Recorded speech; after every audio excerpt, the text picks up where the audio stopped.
update.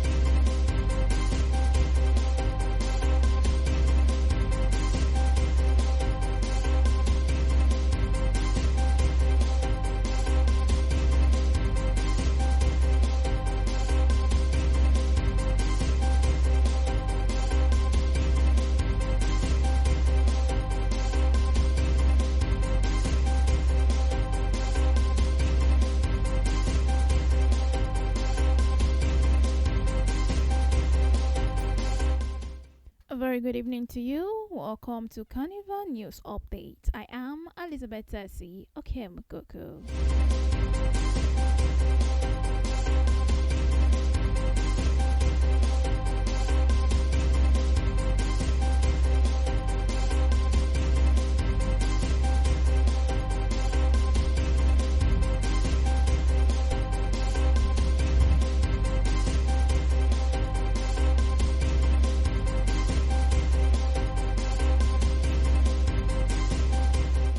On the news this evening, the Oyo State government has commenced payment of compensation to property owners affected by the ongoing expansion and emphatic reconstruction of the Ojo Akinyele Road in Ibadan.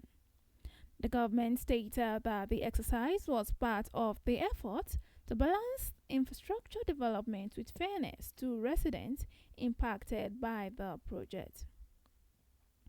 The Commissioner for Lands and Housing and Urban Development, William Akin Olufomilayo, disclosed this during an interactive session with affected property owners and the payment exercise.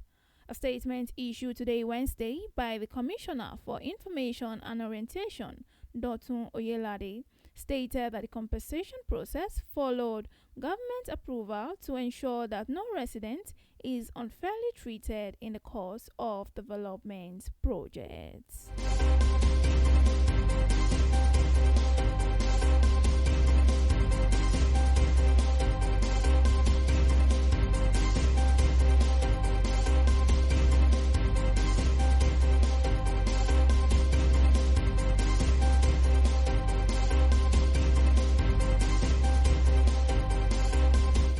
In the meantime, the First Lady, Senator Oluremi Tinubu, has today, Saturday, called for urgent action to end child marriage and expand girls' education, as well as guarantee every woman access to quality maternal health care. In a personal statement to commemorate the International Day to End Obstetric Fistula, which holds annually on May 23rd, under the auspices of the United Nations Population Fund. The First Lady said no woman or girl should suffer from a condition that is entirely preventable and treatable. Reflecting on the year's theme, Our Health, Her Right, Shaping the Future with Fistula, Mrs. Tinubu stated that access to quality maternal health care must be recognized as a fundamental right and not a privilege. She also identified early marriage and early pregnancy as major contributors to obstetric fistula, noting that a young girl's body is often not fully developed to childbirth.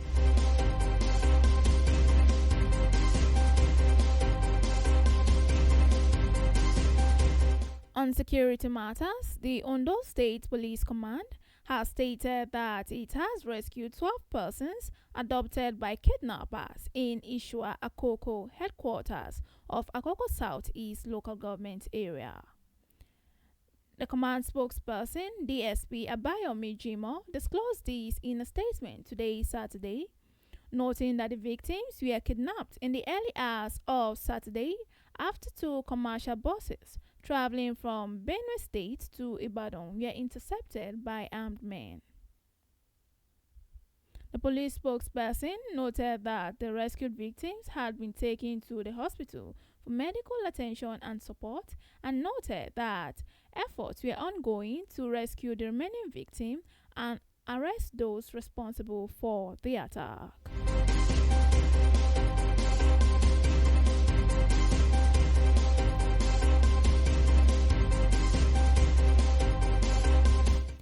Now we move on to the foreign scene.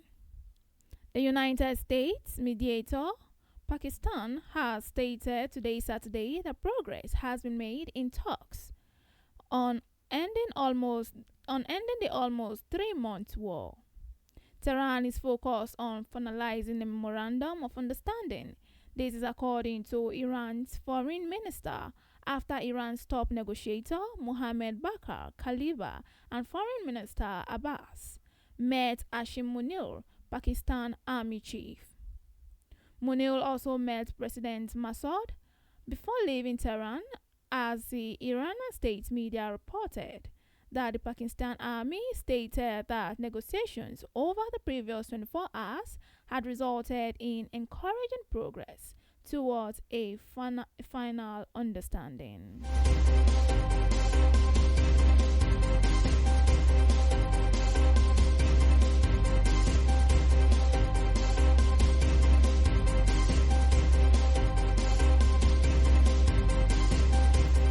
And now on sport.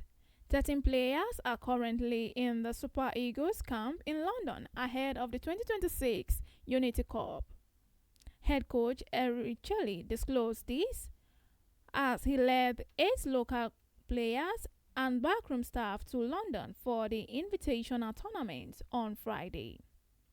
The remaining 14 players are expected in camp latest Saturday night, as the Super Eagles will hold their first training session ahead of the semi-final fixture against Zimbabwe tonight. And this is where we'll call it a wrap on Carnival News updates for this evening.